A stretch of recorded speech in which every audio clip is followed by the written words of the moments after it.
En este primer screencast vamos a tener la oportunidad de trabajar sobre el tema de la estrategia y filosofía empresarial. Vamos a empezar con una primera reflexión. Drucker afirmaba que una corporación debería ser una comunidad construida sobre el respeto y la confianza hacia los trabajadores, no solo una maquinaria para producir rentabilidad. Esta primera reflexión de Drucker nos va a ayudar a situar mucho el aspecto más importante de la estrategia empresarial, así como de la filosofía de las organizaciones, ya que no solamente se trata de generar dinero, se trata de establecer comunidades, fundamentalmente de eso, que obviamente tienen que generar ganancias, sí, pero cuidado, equivocamos el orden de los factores. Ahora, dentro de la primera parte, que es el diseño de esa estrategia, conviene pensar en esas etapas de la administración estratégica, teniendo en cuenta que la primera es definir el negocio y desarrollar el sentido de misión. El segundo paso es definir la visión y establecer los objetivos. El tercero, formular unas estrategias para alcanzar los objetivos estratégicos. El cuarto, ejecutar la estrategia. Y el quinto, evaluar los resultados y aplicar las correcciones necesarias.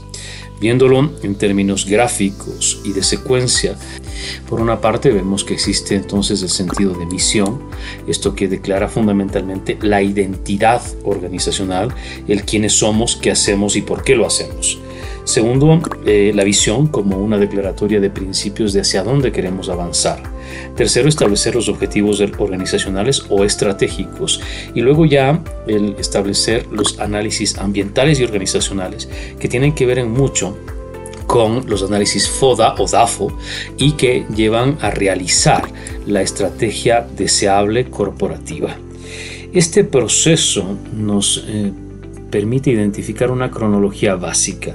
El primer punto tiene que ver con el estado actual de la organización en este año, es decir, se realiza un diagnóstico. Luego se lo alinea con la misión o con las metas que se esperan cumplir en un periodo determinado y luego con la visión, que está muy relacionada con el estado deseado de la organización hasta unos 5 años. ¿Por qué 5 años? Generalmente en los diseños estratégicos esto es lo que se ha venido trabajando. Si bien muchas veces esa visión tiene que cambiar y más todavía en etapas turbulentas, pero es deseable que ese norte por lo menos tenga un rango de acción de 5 años. Ahí es entonces cómo funciona la planeación estratégica en función de esta cronología. Dicho esto, entonces habrá que recordar y remarcar que es muy importante el análisis FODA o DAFO, en donde vamos a identificar que existen componentes positivos, negativos, internos y externos. Las fortalezas tienen que ver con una noción interna y positiva, mientras que las debilidades son internas inherentes a la organización y son lo negativo. Por otra parte, las oportunidades se refieren fundamentalmente a lo que sucede en el entorno externo de la organización y son positivas, pero las amenazas tienen que ver con el entorno externo a la organización y con lo negativo que está allá afuera. Esta confrontación de estos 4 elementos nos va a permitir desarrollar lo que se denomina la matriz estratégica. ¿Qué quiere decir? Que vamos a tomar estos factores opuestos y los vamos a hacer a través de un contraste y vamos a desarrollar un área que vamos a denominar aprovechabilidad, otra que se denomina mejora, otra defensiva y la otra vulnerabilidad. En la aprovechabilidad se confrontan las fortalezas y las oportunidades para definir qué acciones se van a tomar. En la mejoramiento se confrontan debilidades y oportunidades y asimismo se va a definir acciones para poder desarrollar a la organización en ese año. La estrategia defensiva, por su parte, tiene que ver con las fortalezas y las amenazas. De esta manera también se determinan acciones específicas y la vulnerabilidad confronta la debilidad y la amenaza que tiene una organización para poder avanzar en el camino. Esta matriz que ustedes ven va a ser desarrollada en uno de nuestros planes de acción. Entonces lo que se les va a pedir está muy claro, tiene que ver con acciones específicas relacionadas con estas 4 estrategias al contrastar los 4 factores de la matriz estratégica. Es un análisis muy enriquecedor. Pero lo vamos a complementar con las 5 fuerzas de Porter. Este es tal vez uno de los expertos empresariales que ha construido ciertos elementos, ciertas herramientas estructurales que han funcionado durante 25 o 30 años y que no han variado absolutamente, porque Porter tiene la ventaja de concentrarse muchísimo más que en épocas en todos los movimientos industriales que son iniciativas mucho más amplias dentro del funcionamiento empresarial. Es decir, las propuestas de Porter siguen teniendo actualidad y son muy potentes al momento de trabajar en estrategia empresarial principalmente. Así, lo que dicen las 5 fuerzas nos hablan primero de un factor denominado nuevos entrantes, que son aquellas empresas, organizaciones que entran al mercado y que son de alguna manera una amenaza para la organización, para nuestra organización. El segundo componente es el poder que tienen los proveedores, el poder de negociación que tienen nuestros proveedores para poder influir en nuestra estrategia. El tercer componente son los clientes, el poder que tienen también estos clientes para negociar y presionar a los proveedores, en este caso a nuestra organización.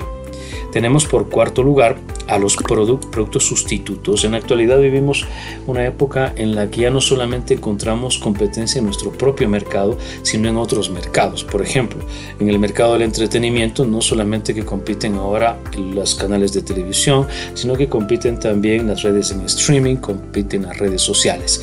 Es decir, tenemos que tener muy claro que nuestra competencia no solamente está en nuestro mercado específico. Y finalmente tenemos la rivalidad de la industria, es decir, los competidores tradicionales que están presionando en el mercado y que generan lo que se denomina también los océanos rojos, donde hay la alta competitividad. Estos elementos deben ser tomados en cuenta para un análisis también, para poder estructurar esa estrategia. También vamos a tener la posibilidad de hacer esto en nuestro plan de esta unidad y vamos a determinar una descripción de la situación con cada uno de estos factores. A veces no se presentan todos, puede ser que en un mercado determinado, por ejemplo, no existan, productos sustitutos, pero sí existen los cuatro demás. Ahora, una vez que determinamos una descripción de la situación de estos 5 factores, se trata de definir una contingencia o una actividad contingente para poder enfrentar esas 5 fuerzas en el mercado. Eso lo vamos a realizar en nuestro plan de esta unidad. Por otra parte, vamos ahora a analizar lo que se denomina un modelo de negocio denominado Canvas, y que es muy moderno, muy potente, pero camina hacia una dinámica un tanto más simple con respecto a la estrategia. Nuevamente, la confrontación es entre el qué hacemos y cómo lo podemos hacer rentable, ¿sí? Y en ese camino desarrollar nuestro potencial de gusto sobre lo que hacemos, es decir, hacer algo que aporte. De esta manera, cualquier proceso de creación de una empresa tiene que ver primero con una etapa de inspiración, con una de ideación y con una de implementación, la tercera y final. Pero en ese proceso se da un movimiento de divergencia, convergencia, divergencia, convergencia, hasta poder llegar a la idea final. Es un proceso creativo en realidad. Esta reflexión de Steve Blank nos ayuda a entender un poco más este modelo de negocio. Nos dice, un emprendimiento, porque toda organización es un emprendimiento es una organización formada para buscar un modelo de negocio repetible y escalable. El objeto del primer modelo de negocio puede ser rentabilidad, o ganancias, o clientes, o clics, lo que usted y sus socios hayan acordado. Ahora, claro, necesitamos un indicador y esto es importantísimo también tenerlo en cuenta. Este proceso creativo podría componerse de 3 fases: la organización de las ideas, la evaluación de las ideas y la ejecución de las ideas. A esto se le llama desde el modelo de Osterwalder la constipación de ideas y contiene lo que se denominan los 9 cajones, el modelo de negocios Canvas. La base es una base lógica de cómo una organización crea, entrega y captura valor. Este es el componente porque a través de un tablero o dashboard en inglés, lo que se hace es establecer ciertos componentes críticos que crean, entregan y capturan valor. El libro está en acceso en internet, es de libre acceso, se denomina Business Model Generation y lo pueden encontrar en español o en inglés, de sus creadores Alexander Osterwalder y de Yves Pigneur. Ahora, ¿en qué consiste básicamente? nos hacemos una pregunta. ¿Qué es un modelo de negocio? Es un mecanismo por el cual un negocio trata de generar ingresos y beneficios. Es un resumen de cómo una compañía planifica servir a sus clientes. También implica tanto el concepto de estrategia como el de implementación. Es una herramienta conceptual que mediante un conjunto de elementos y sus relaciones permite expresar la lógica mediante la cual una compañía intenta ganar dinero, generar beneficio, y describe lo que un negocio ofrece a sus clientes, cómo llega a ellos y cómo se relaciona con ellos. Aquí tenemos pasos claves, nos dice una selección de idea, una construcción de modelo y un contar historias, ese storytelling. Una idea práctica que genera confianza, establecer los 9 bloques del modelo Canvas, presentar el por qué, el cómo y el qué. Y lo vamos a ver ahora gráficamente. Aquí está la estructura y el esqueleto, aquí está la rentabilidad del negocio, pero siempre tiene que partir de las preguntas ¿para quién?, ¿qué y cómo? Y lo vamos a ver ahora un poco más ya en estructura. Fijémonos entonces cómo se van estructurando estas preguntas, estas respuestas que forman parte luego de los 9 cajones del modelo Canvas. Fíjense ustedes qué interesante. Entonces, la recomendación que hace el diseño de este modelo es empezar primero por definir cuáles son los segmentos de clientes.